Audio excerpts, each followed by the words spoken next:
Alors toi qui utilises des screen tones analogiques, est-ce que ça t'est déjà arrivé de poser des screen tones tellement petits qu'ils ne collent pas bien au papier ou qu'ils s'envolent quand tu souffles dessus? Tu vois, genre tout petit comme ça.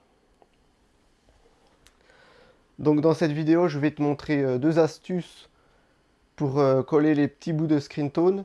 Mais avant que tu zappes la vidéo pour aller les voir, je tiens à t'informer que ce sont deux astuces qui sont connues ou méconnues des mangaka, mais qui sont reconnues par les maisons d'édition. C'est-à-dire que si tu utilises ces techniques, elles seront acceptées par les maisons d'édition en vue d'une édition professionnelle. Donc tu peux utiliser ces deux techniques-là dans un manga en vue d'une édition professionnelle ou dans un manga que tu vas faire en tant qu'amateur. Allez, c'est parti.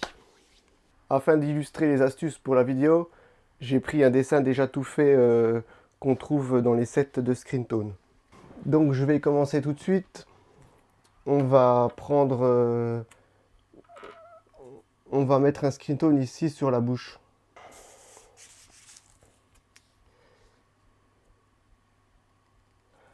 Donc là je vais poser le screen tone sur la bouche. Je vais le coller comme d'habitude. Voilà. Je vais faire un petit zoom. Donc je vais le découper.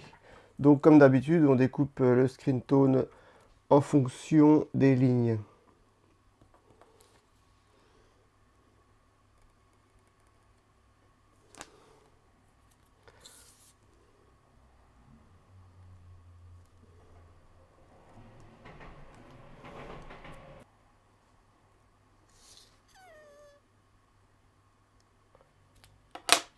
Donc voilà, le screen tone est posé, mais comme tu peux constater, il est très petit.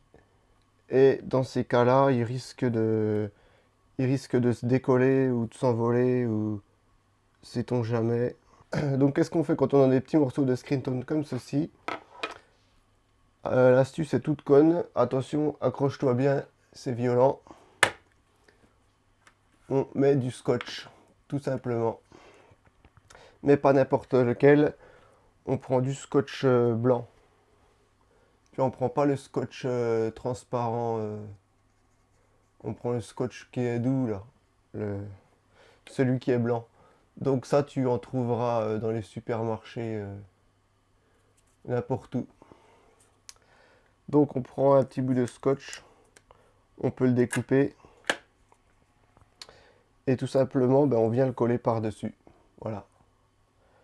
On ne le voit presque pas.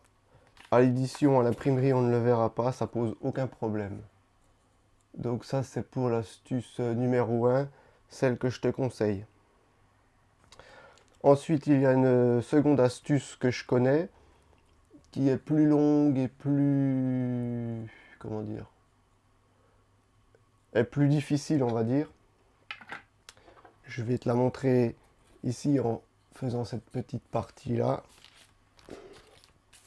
Donc pareil, je vais découper un morceau de screen tone un peu plus grand que la partie à recouvrir.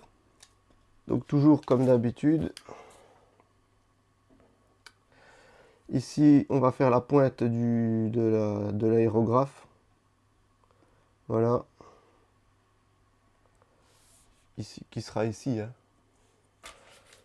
Donc là, je vais coller le screen tone comme d'habitude. Hein, comme ceci, en mettant du papier par-dessus. Voilà. Et cette fois, ce qu'on va faire, c'est qu'on ne va pas le découper. Mais on va prendre le cutter. Et on va gratter, on va user le screen tone tout autour en faisant ce qu'on appelle le tone Zuli. C'est-à-dire que je prends la partie ici du cutter, ici là, et je vais venir gratter pour enlever les points. Hop. Tu vois, comme ceci.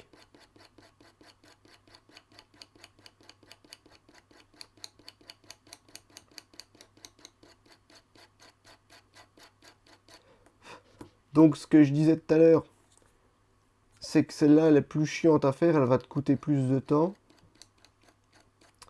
Parce qu'il faut faire très attention qu'il reste pas de points à l'extérieur de la partie où tu veux que tu veux remplir avec le screen tone. Tu vois?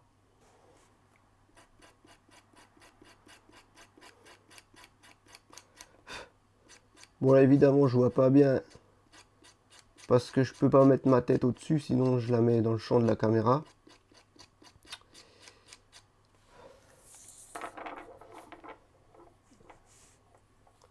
Voilà, on continue.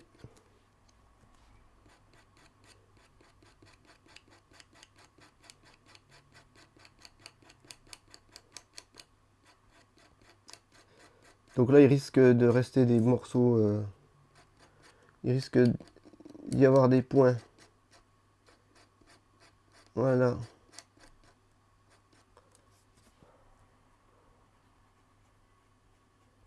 Ça c'est pour enlever les saletés. C'est de la gomme en ruban. Ça on verra après. Enfin l'autre jour quoi. Voilà, donc là qu'est-ce qu'on a fait? Grâce à ça, on a pu enlever les points d'encre ici. Et on a une surface d'adhésion qui est plus grande que la partie qu'on a voulu ancrer. Donc là le screen tone normalement il se barre pas. Donc ça c'est la deuxième astuce, celle-là mais je la conseille pas. Parce que c'est plus long à faire, que tu risques d'y avoir des petits points noirs qui restent si c'est pas propre. Puis en plus tu risques de bousiller la planche en grattant le cutter quoi. Donc voilà, c'était les deux astuces pour coller les petits morceaux de screen tone.